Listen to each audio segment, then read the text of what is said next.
Good morning and welcome to the Northeast Transition Collaborative Network. My name is Matthew Atea, Director of Guided Personal Supports and Community Resources at Northeast ARC. Today's topic is on personal care management, PCM, and adult family care, AFC. We have two incredible presenters joining us today. We have Miranda Anasudu. She is the Program Director for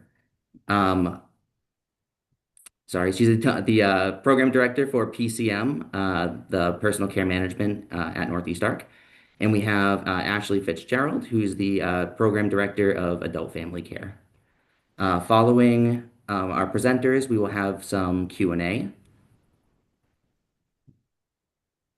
So the Northeast Transition Collaborative Network has grown to over 900 participants, including educators and caregivers.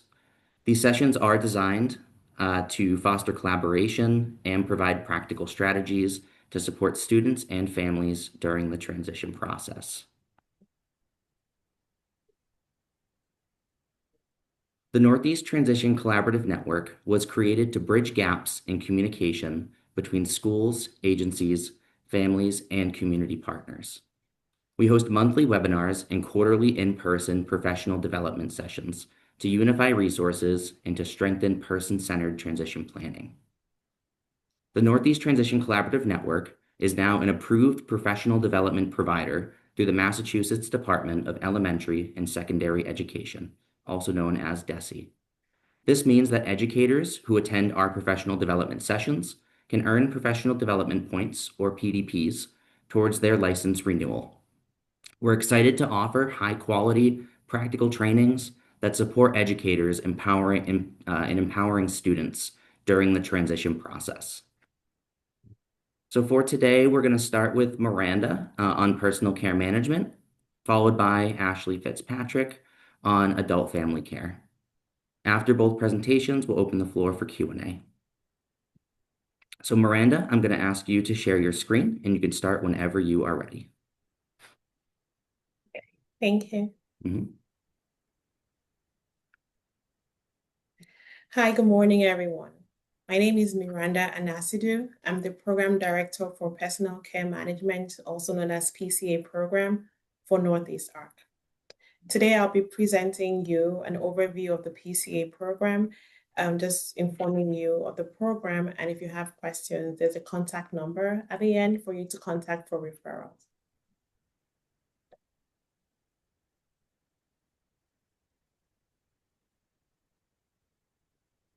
In today's program, we will be talking about overview of the PCA program, the eligibility requirement, the program requirement, the program comparison between AFC and PCM, and also the intake process and how to make a referral. What is a PCA program? PCA stands for Personal Care Management. It is a mass health program that allows people with disability live at home independently with family or friends and live independent lives.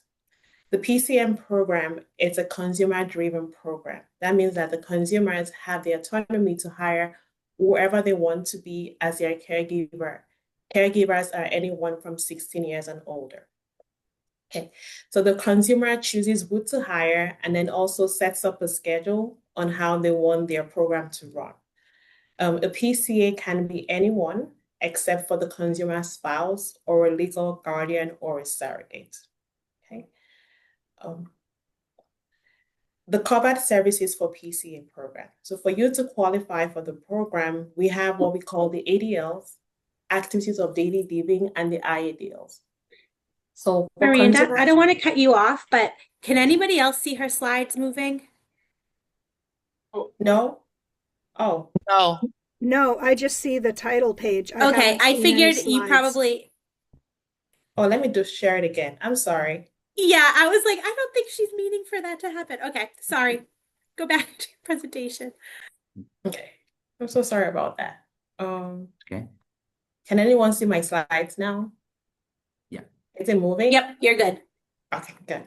Oh, I wonder what happened, but thank you, Ashley. All right, so let's go back. Oops. No. I need to go back and open it. I'm sorry. Oops.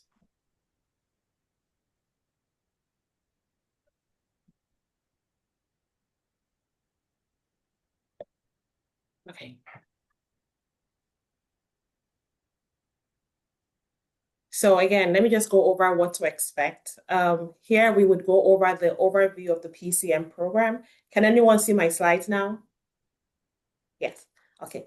Eligibility requirements, program requirements, and then I think it's So on we the can make a see your referral slides, but slide. it's on the make a referral slide. It's oh, not on the um, correct slide for what you're all talking right. about. I don't know. Let me stop back. Let me stop sharing my screen and I'll just go back. I'm sorry.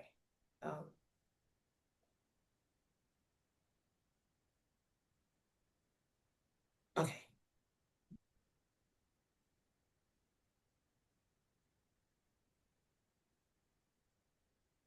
Can anyone see my slides now? Yes. What to expect? Is that what it's showing? Yeah. Okay. I'm so sorry for that. I don't know how that happened.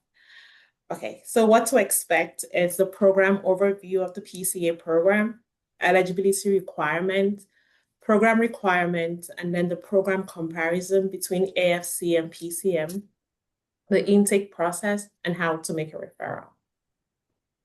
Okay. Can anyone see the next slide? Okay. So the first slide is, what is a PCM program? So the PCM program is a mass health program that allows people with disability to lead and support them to lead more independent lives at home independently. The program is for anyone from 3 years old and to the end of life. The program is a consumer-driven program, which means that the PCA, the consumer, can hire, train, and supervise the program independently.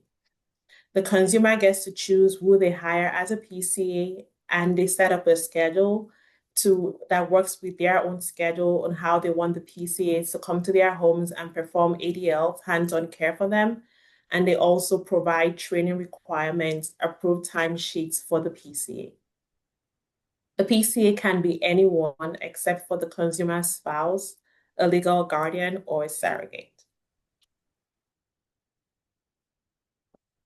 So the covered services for the PCA program.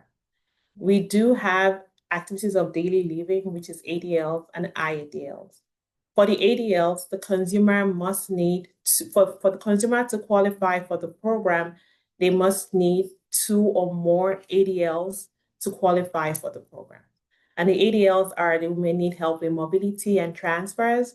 It could be Hoyer leave transfers. It could be transfers with support from one place to the other within the home or outside of the home. They also will need or may need passive range of motion exercises. They would need assistance with taking medications, bathing and grooming, dressing and undressing, eating and toileting. So for a consumer to qualify for the program, they must have 2 or more of these needs to qualify. For consumers, and then we also have what we call the instruments of activities of daily living, IADLs. These IADLs are for consumers that are over 18 and older and do not have a legal guardian. So those activities would include things like meal prep, cleanup, laundry, grocery shopping, light housekeeping, and transportation to medical appointments. So if a consumer is a minor, for example, between 3 years old to 17 years old, they would need 2 ADLs only to qualify for the program. But once they cross over 18 years old, they can have 2 ADLs and also IADL needs to qualify for the program. The PCM management. So there are 5 entities required to run the PCM program actively. The first person that needs to be in the program is the consumer. The consumer's responsibility is to hire, to train, and to manage the PCP. They also submit timesheets, and then they also meet annually with the PCM program. For you to be a consumer, you have to qualify for the services to be in the program. And then we, the agency, we provide skills training. A skills trainer are the people that do an assessment for the intake to see if a consumer qualifies for the program and also as needed when the consumer has questions, requires training and support in hiring a PCA, changing a surrogate, or generally managing the program. While some consumers are independent and able to manage their program independently, some of them are not, and they would require what we call a surrogate. So a surrogate is someone that would support the consumer in managing the program, which is training, hiring, managing the PCA, submitting timesheets, and also available to meet annually for an annual visit, functional skills training visit, or also training. The surrogate position is not a paid position. It's just to support the consumer so that they can manage their program successfully. And then we also have the nurse and occupational therapist involved in the plan of care for the PCA program. The nurse are the ones that would conduct the evaluation. At first, for a new consumer, we would conduct an initial evaluation to determine how many hours is required for you to leave at home daily for your care. So it varies. There's no set in stone time. I could say some people would have 10 hours a week, some might have 20 hours a week, some get up to 70 hours a week. It all depends on their need and also the level of care that is required per individual. So the nurse and the occupational therapist at the initial evaluation would determine how many hours to request from the insurance. So they would do an assessment that would determine how many hours is required for transfers. Does the consumer need transfers from when they wake up from the bed to the chair, or from the chair to the shower during the day? Do they need transfer from the couch? Do they need transfers in and out of the home if they attend day program, or they're going to school, or they're going for medical appointment? They would also determine how many minutes for time for task 4, passive range of motion, how many minutes is required for bathing. Some people might require 7 minutes for bathing, but some might require more time for bathing, say 15 minutes, and some might require transfers during bathing. So they would also determine the level of care that is required per task. They would also determine the time for tasks for grooming, for toileting, for eating. And they would also determine the ideals for laundry care, how many times a day, how many times a week is laundry done, how long does that take? Does a member need to do, is laundry done separately in the home for the consumer and separately for other members of the family? So all that conversation happens at the initial visit and also happens every year at the annual visit. And if anything changes, the consumer would report to us, and then we would also do another assessment to adjust the hours that were previously requested. And then there is the insurance. We do accept mass health insurance and other SCO insurance, which I will show you in the next slide, but the insurance renders the final determination of hours approved. So while the nurse and the occupational therapist make recommendation, the insurance has the right to either approve, modify, or deny the hours. In most cases, they might review or modify. If we say, for example, we requested 20 hours a week and they would make modifications for 18 hours a week, they would explain what time for tasks were modified, and then we would provide guardians to the family. So for example, if we requested, I'm just making an example, 7 minutes for shaving time, and the insurance does not approve 7 minutes, but they make a modification for 5 minutes, we would ask the consumer, can you walk us through the process, and then guide them through an appeal process so that they could advocate for themselves and appeal those hours, and the insurance would finally approve the hours that we're requesting for. And then we also have the physical intermediary, which for the state of Massachusetts, we use Tempest Unlimited. They are in charge of processing the hire packet for PCAs and also processing timesheet, PTO time for PCAs. Consumer requirements. So the consumer, to qualify for the PCA program, the consumer must be enrolled in Mass Health Standard or Mass Health Common Health Insurance, United Health Insurance. We also accept Tufts, either OneCare or Tufts SCO. SCOs are senior care options. And we also accept senior whole health insurance and Fallon insurance. If a consumer calls during the intake and does not have this qualifying insurance, we would walk them through on how to request for this insurance from Mass Health. The consumer must require 2 physical assistants with at least 2 activities of daily living, and they could be anyone from 3 years old and above, and must be within our service area to qualify for services for PCA with Northeast Arc. The PCA caregiver requirements. For the PCA, they must be 16 years and older, cannot be a legal guardian, because again, when someone is a legal guardian, your legal guardian rights does not allow you to get paid for any services. So you cannot be a legal guardian. You can also not be a spouse of the consumer. And then you also have to be available to meet with the PCA section, with the PCM agency, to participate in functional skills training. Typically, when during the intake process, we would require 4 visits, but once you are in the program, 2 visits are required every year. Some people go up to 4 visits if they need assistance with training or support to manage their program. Surrogate requirements. So surrogates are the people that I said that would help the consumer. If the consumer is assessed as being if the consumer is assessed on not being independent, they would require a surrogate. So the surrogate requirement is to be available for skills trainer annual visits and functional skills training visits, to be available for the nurse and occupational therapist initial evaluation and annual reevaluation. And they're also required to review and sign evaluations of assessments, and also comply with all mass health regulations. And they're also required to approve and submit timesheets. It's not a paid position, because people often ask, oh, would I get paid for being a surrogate? But the surrogate is not a paid position in the program. Other requirements. So again, the consumer and the surrogate is the employer. They hire the PCA who they want to hire. It could be a child in the family, it could be a family member. They would tell us who they want to hire in the program. Some people do not have a PC that they want to hire, so we would also guide you through on the PCA directory for the state on how to post an ad, how to review ads that have been posted, and how to interview for PCAs. Within the teams, we also have a list of PCA that are available to work, so we would also provide you with a list of PCA skills, PCA that are available within the area, and ask you to call them, but also advise that you do a query and story check on the people you want to bring into your homes to provide care for you. The hiring packet is a lot of work for the PCA at first, because it involves USCIS I-9 forms, it involves forms that they need to sign, and then it also involves includes the annual review package.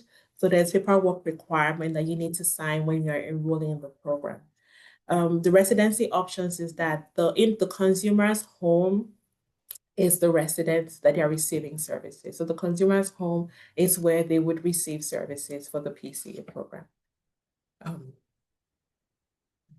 And then this is a map of our service area. We do cover the Middlesex County, we cover the Merrimack County, we cover the Cape Ann area, we cover Boston area, and also the Essex County, which is the Lynn area, Lynn, Marblehead, Saugus, Peabody, and this is our map and where we cover for our services.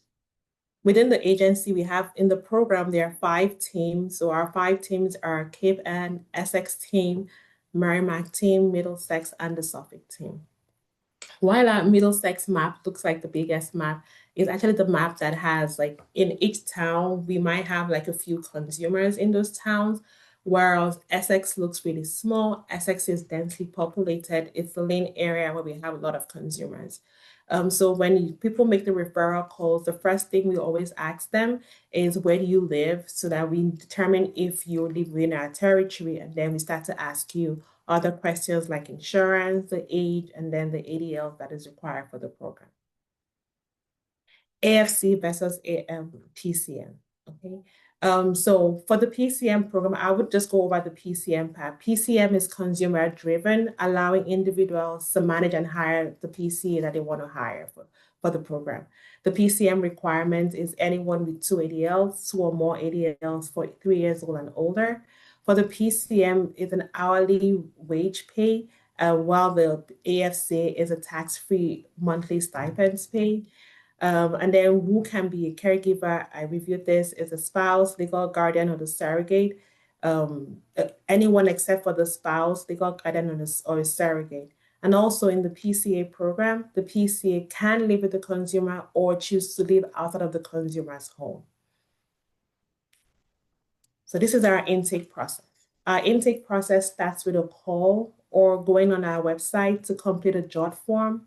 And in that JOT form, it would ask you where you live, what's your insurance, what's the aid, your insurance information, your PCP information, because we also need the PCP to confirm that you do have this, the consumer has this diagnosis and is being seen.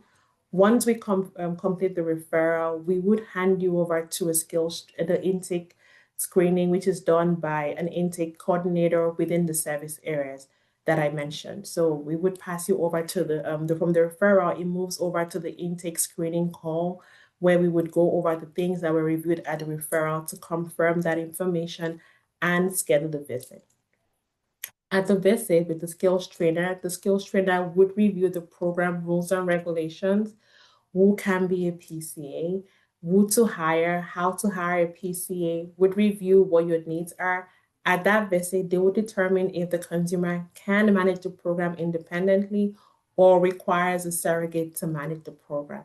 If the consumer requires a surrogate, they would provide the consumer with who can be a surrogate, how to find a surrogate within your community, and then move on to the next visit. The next visit would only be completed when the consumer has found a surrogate that is able to manage the program. But if the consumer already has a surrogate or is independent, we would move to the next step, which is to request the MD summary. At this piece, we're asking for the PCP information and we're faxing the piece to the PCP's office to confirm your diagnosis, the ICD-10 codes that you have this diagnosis. And then once we receive that from the PCP office, we would schedule a nurse and occupational therapist visit to determine how many hours that you would need for your care in the program. Once the nurse completes the visit, they would send it to Mass Health or the insurance, which could be United Healthcare, Common Care Alliance, and then they would determine how many hours, or they're approving how many hours that you need for the program. So we submit the authorization. So from the referral to when we get a prior authorization from the insurance could take anywhere up to 60 days, because again, we're waiting for the MD PCP office to fax us the consumer information and just to verify. So this piece here takes a little longer than usual, but from the referral to the intake, once the referral comes in, the intake skills trainer has to call the referral within 2 to 3 business days and schedule a visit within 5 business days. This piece here takes a while for us to get. And then if the consumer is receiving other services like DDS, they're in a residential home, we also need to get that information to determine that there is nothing that we're not double crossing or double billing the insurance for the same services. We also do, for some consumers that live in residential homes but come on the weekends, they can qualify for PCA service as long as there is a schedule where they are home every weekend and they're receiving PCA care at home. So they would also qualify for PCA program. For consumers that are minors and they have like minors between the age of 3 to 18 years old and also in the school system, we also do what we call a split prior authorization. So during the school weeks, which is 37 weeks for the school weeks, they would have a different hours because you're in school for the most part. But on the summer holidays and the other holidays, we would take into consideration those times and make sure that they have enough hours approved during the vacation hours. So in the calendar year for children in school, it's 15 weeks of vacation and 37 weeks of the school year. So for the kids in school, we would always provide a split PA, ensuring that they have more care when they are home during the summer holidays. To make a referral, this is the website. This is the link to make a referral. It takes you to our website and then you fill out the forms or you call us and then we would take the calls and within 2 to 3 business days, we would call you back and then walk you through the next process. And that's all I have for you. Next slide. Awesome. Thank you so much, Miranda. We appreciate you sharing that information today. And next up, we will have Ashley Fitzpatrick, and with her is Alana Provenzano, who will be sharing about adult family care. Yep, thank you, Matt. So I am Ashley Fitzpatrick. I am the director of the adult family care and the long-term support coordination programs here at the Northeast Arc. And this is Alana Provenzano. She is actually one of our AFC clients, and she also attends the STEP program. Yep, the STEP program here at the Northeast Arc. So she was able to join today. If anybody has questions for her at the end, she can also give us a little overview of her experience with the AFC program at the end of the presentation. It is also good to see some familiar faces. Rachel, hello. I saw your name in the chat. Let's see. Let me share my screen. Okay. You guys see my slides?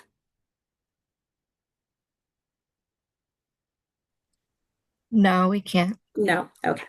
Let me see here. Mm.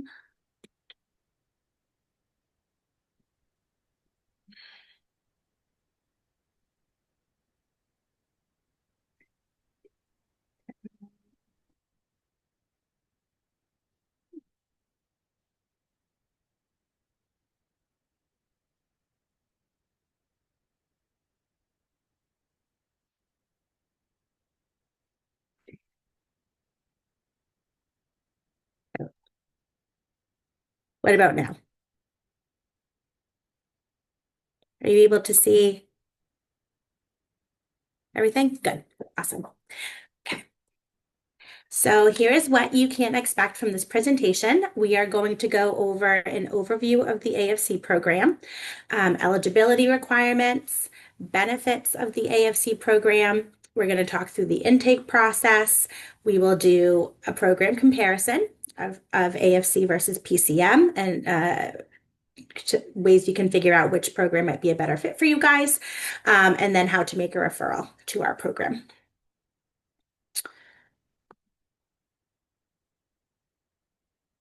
Oh, there we go. Okay, so what is adult family care? We are going to go over the origin and development, integrity and modernization of the program, and then also the purpose and philosophy. Okay, so the AFC program was originally founded in the 1970s. It started as a pilot program in Massachusetts during the mid-1970s, and it started with just 7 agencies aiming to help specifically older adults remain in home settings by matching them with live-in caregivers. So if you think of like the traditional foster care system currently, where children are matched with foster parents, that is how this program originally started, but specifically for adults who were in long-term care facilities. Over time, since its inception, the program has expanded significantly. Today, there are over 100 AFC agencies across the Commonwealth, and we serve more than 1,200 members in the state. The program was originally designed to prevent institutionalization by offering community-based care for individuals with disabilities and elders needing assistance with their ADLs. It emphasized person-centered care, allowing individuals to live in private homes with qualified caregivers, often with family members or close friends. In recent years, the AFC program has seen enhancements, such as accreditation requirements. So all of the AFC agencies in the state of Massachusetts have very strict accreditation requirements that we have to follow. There are prior authorization systems in place now, and we provide ongoing training to all of our caregivers. Long story short, the AFC program is a Mass Health funded program that provides adults with chronic disabilities and their live-in caregivers with a dedicated support team comprised of a nurse and a case manager, financial support, and ongoing training. So when it comes to whether somebody's family unit is eligible for the AFC program, we look at three different buckets. We look at the member, we look at the caregiver, and we look at the home that the two of them are living in specifically. So all three of those need to check out in order for somebody to qualify for an AFC placement. So the member or the person with the disability has to be enrolled with either Mass Health Standard or Mass Health Common Health for their insurance. They have to be at least 16 years old, and they have to require cueing and supervision with at least one ADL daily.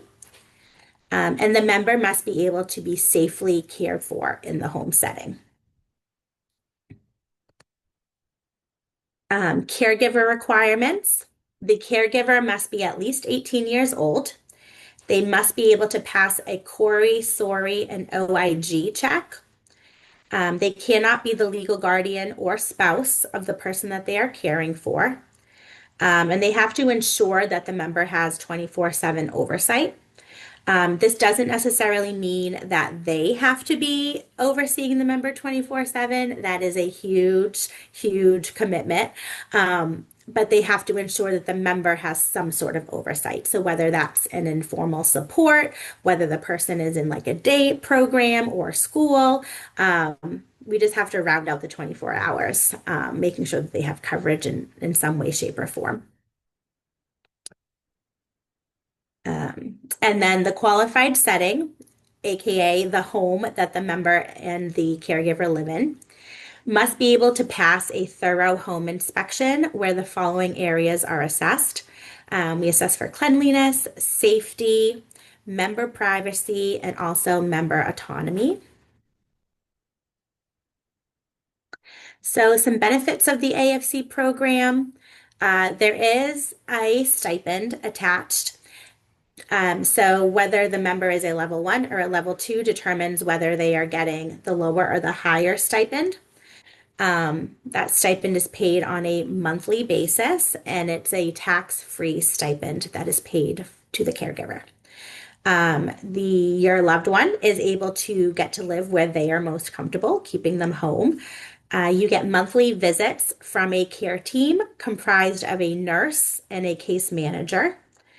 You get comprehensive case oversight, which is inclusive of resource and referrals. You get access to a 24/7 on-call phone that can be utilized in case of emergencies. And the caregivers get monthly trainings delivered in the form of a newsletter. So the intake process for the AFC program, if you wanted to make a referral, there are a number of ways to do that. You can fill out a referral form on our website. You could email myself or my lead case manager. You could call us. There's a number of ways to make a referral. From there, our lead case manager, Beth, would reach out to the caregiver to complete an intake call to go over the member's specific needs and to just get a general idea of whether it would be like a viable placement. And we think that the member, the caregiver, and the home would qualify. If that all goes smoothly, we schedule an intake visit. At that visit, the nurse and the lead case, or a nurse and the lead case manager would go out to the home and kind of re-verify all of the information that you chatted about on that intake call. At that visit, we also complete what we call an MDS, which goes over the care needs of the individual with disabilities, and that determines what somebody's level would be in the AFC program. We also complete the home inspection at that visit.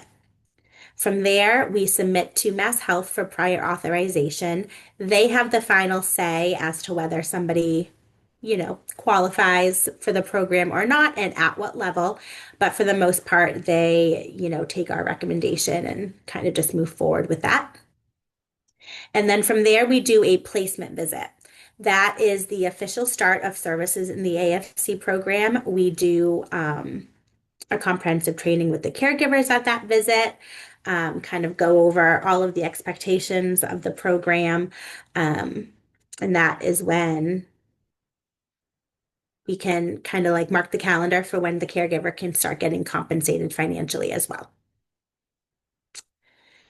So you saw this slide during Miranda's presentation, but this is just a quick comparison of AFC versus PCM and highlights some of the most talked about differences between the two. So in AFC, the caregiver and the member need to live together.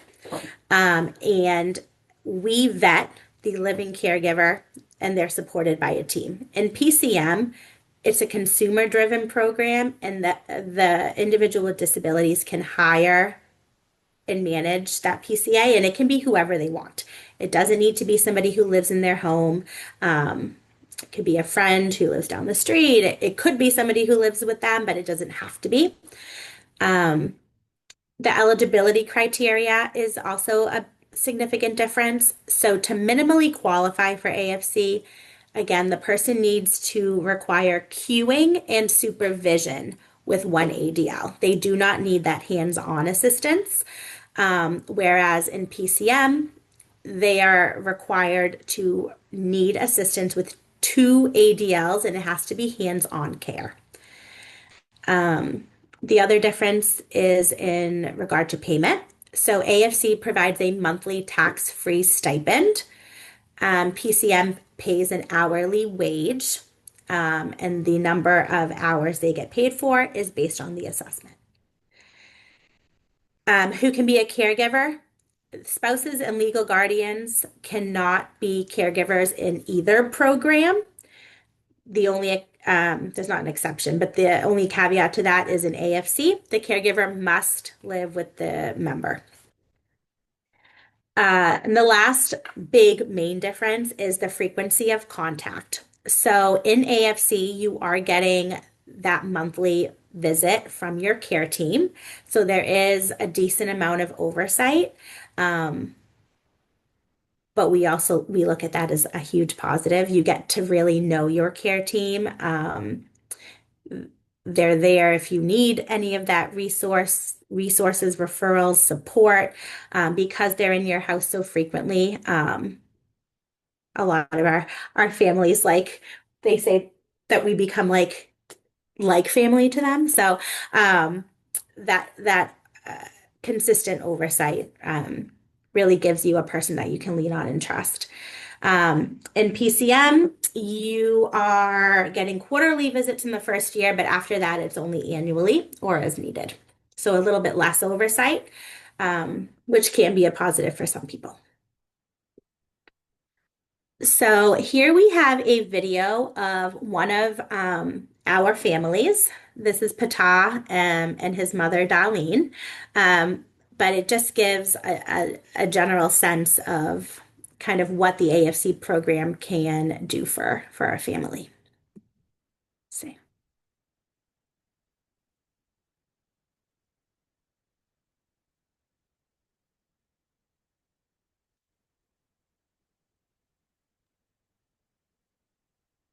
Hey, Ashley, we can't hear the sound. What?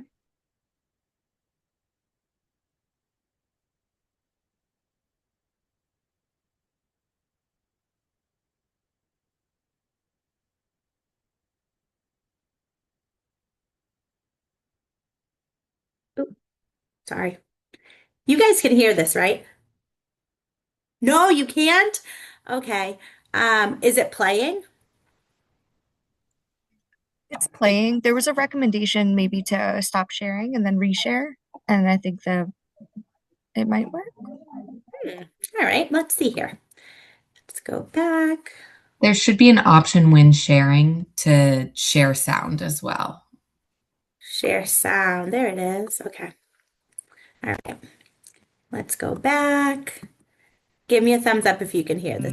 It's really comforting to me to have someone that I can talk to. And when I'm struggling with Pata, meeting his needs, maybe he has some bad days, I can talk to Daphne and she gets it, she understands. And they validate my feelings, and that's really important to me. My name is Delene Basden, and I am Pata's mother. Hi, my name is Pata Williams. The Northeast Arc Adult Foster Care Program provides us with support through case management and nursing. We've been a part of the program for probably about 10 years. Pata's been skating since he was 6 years old.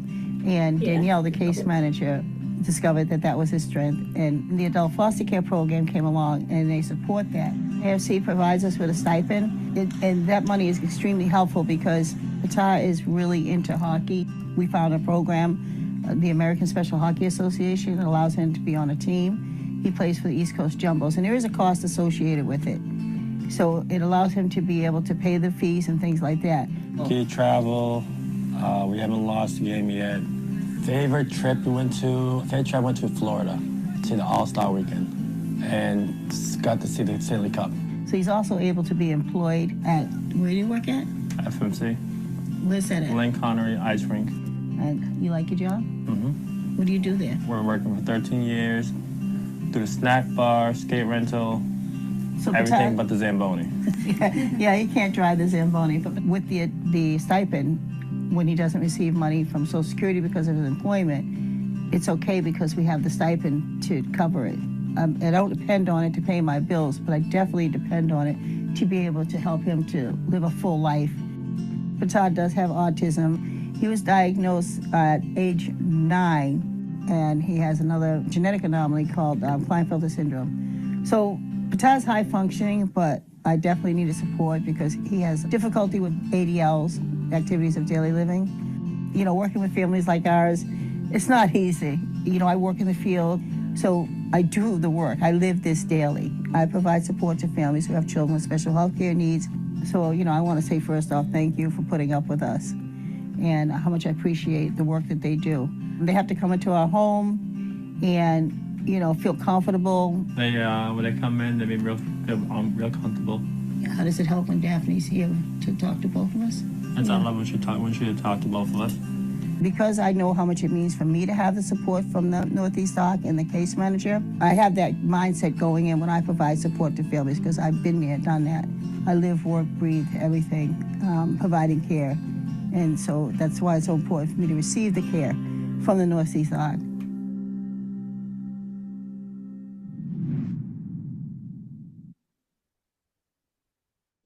Okay, so just a quick thank you to Darlene and Patah for letting us share their video. Like Darlene said, they've been with us for about 10 years. And then we have Alana here who has been in our program for 5 years, I think. which is crazy. So who is your caregiver, Alana? My mom, Grace. Yep, so her mom is her caregiver, and then what does Gia do?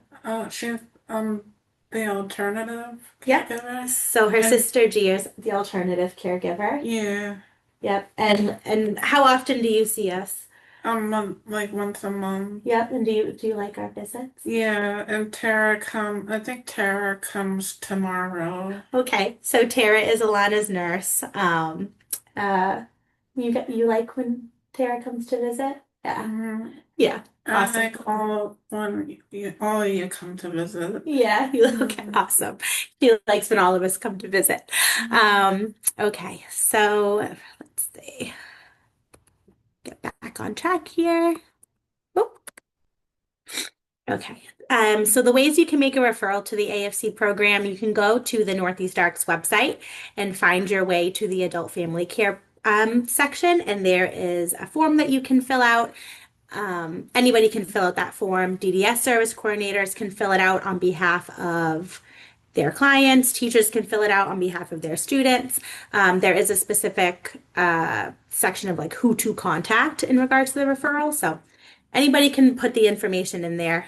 Just make sure you're putting the like caregivers contact info as well. You can call Beth, who is our lead case manager. Her phone number is on the screen here. Or you can email her, or you can email me, and I will get your information or the family you're referring's information over to Beth to schedule an intake call. This is our particular catchment area. We go all the way up to Chelmsford, down to Revere, and then over to the coast. So we cover a good part of like Northeast Massachusetts.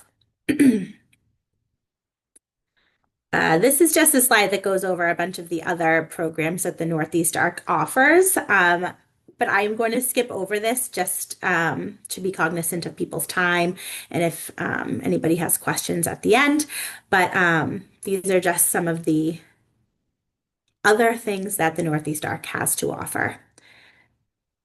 Awesome. Thank you. I will stop sharing. Awesome. And I will hand it over to, I think it's Kerry that's running the Q&A portion. Yeah. Yeah, Thank thank you. you, Ashley. No, thank you both for the presentation. That was great. Really good information. If anybody has any questions, just feel free to put your question in the chat, and I'll read it out loud. Or if you just want to come off mute and ask a question, that's fine too. I will ask Miranda just a question to kind of get started. Where with PCM services, where people are hiring on their own, what are your recommendations for how to find someone for a PCA? So I always ask them, first of all, to look into their community. Do you have a family member that you can trust and you want to hire and train on the program? That's what I always tell them to go to first. And if they say no, then I would. So every team has a list of PCAs that have worked with consumers in the program are available to work. Would also provide them that list of people to call, a few of them, but would always say to them, you are responsible for running a query and story check because you want to be sure of who you're bringing into your home to take care of your personnel needs. And Sherry, you have your hand raised. You want to ask a question?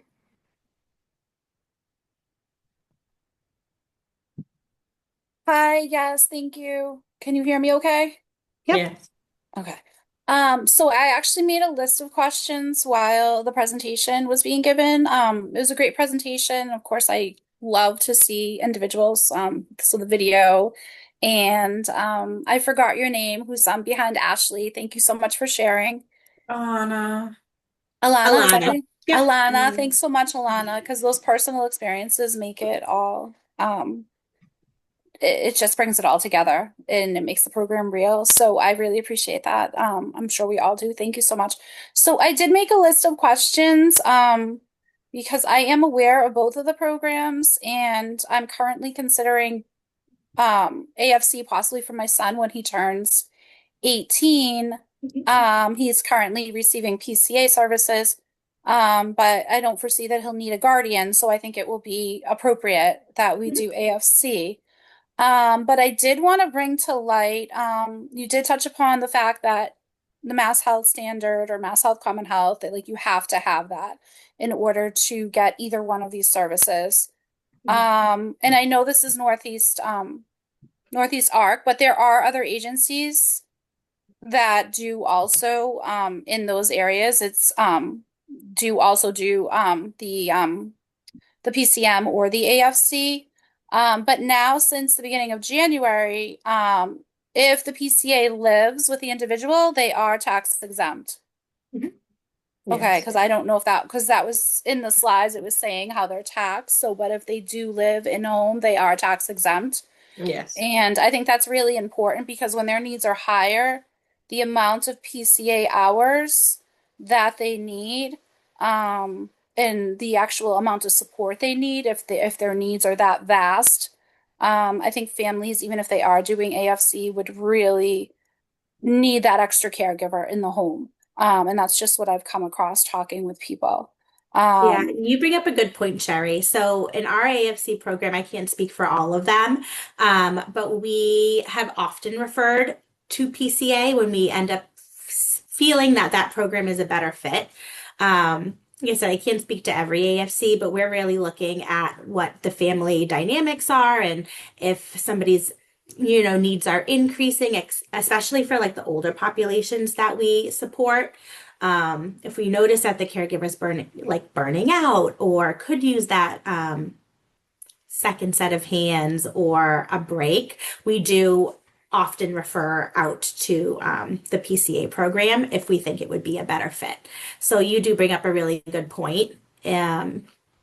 But that I is wish there something was a that we, crossover between the two. yeah, I You know what know. I mean? And I Yeah. mean, that would bring me to CCM, which is if they did require 2 hours of nursing, there's also that complex care management, which you would also get the PCA and also be eligible for the nursing piece. And I Yep. know that's not being covered here, but for our more intense medically complex, Yes. that is really where they belong, and not all parents are aware of that.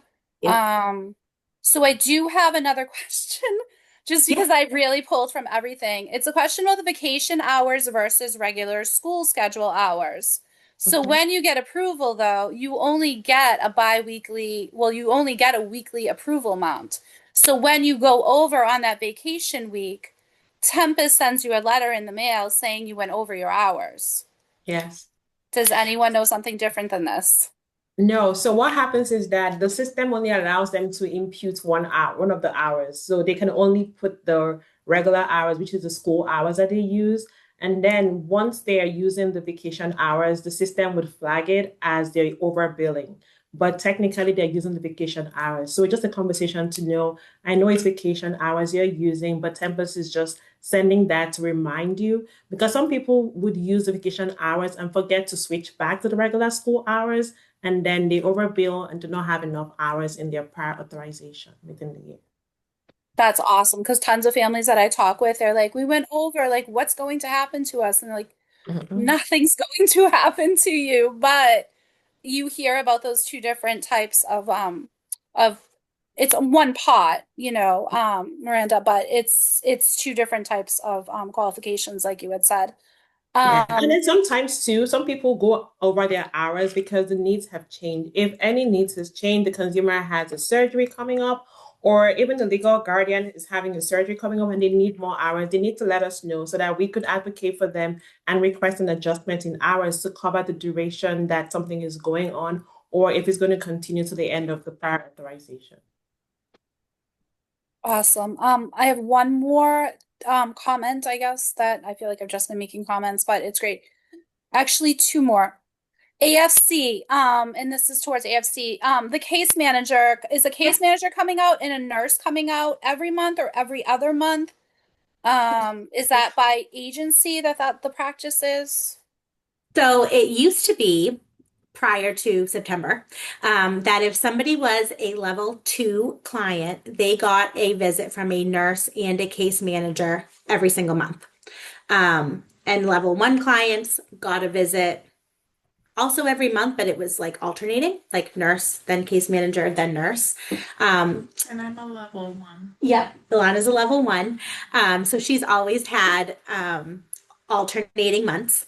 But effective in September, Mass Health released a bulletin that allowed us to change that cadence.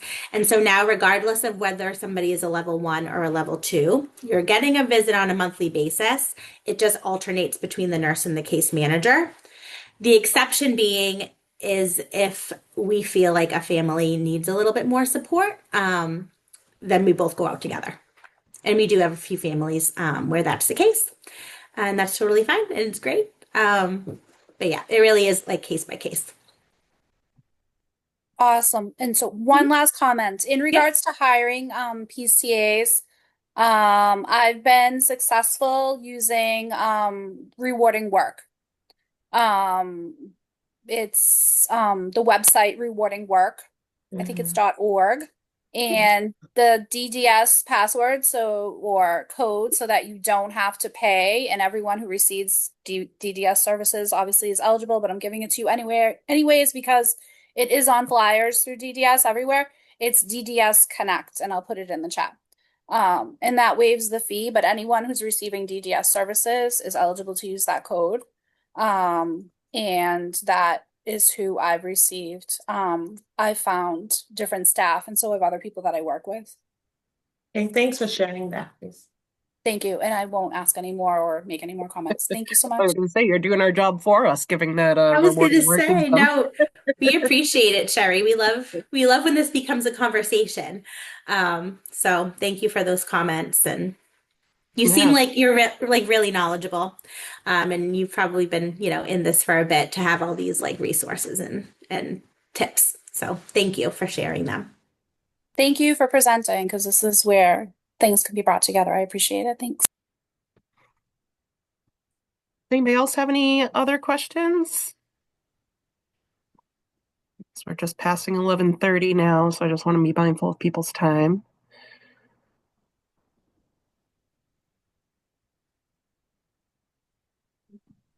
All right. Well, I don't see any other questions in the chat. So I'll turn it back over to Matt just to wrap us up here. I had a quick question for Sherry. Sherry, I just asked if the password DDS Connects is all caps or small letters. Oh, sorry, I didn't see. I put all caps because that's what I've seen it on the flyer, but I'm not sure if it works. I don't know if it's case sensitive or not. So I did put it in all caps because that's how I saw it on the flyer, and I tend to just do what I see. But I have not tried it both ways. And Miranda, I have a flyer with the information about rewarding work, so I can add that to the resources that we're sending out after this presentation. All right, thank you, Carrie. Thank you, Sherry. All right. Hold on one moment.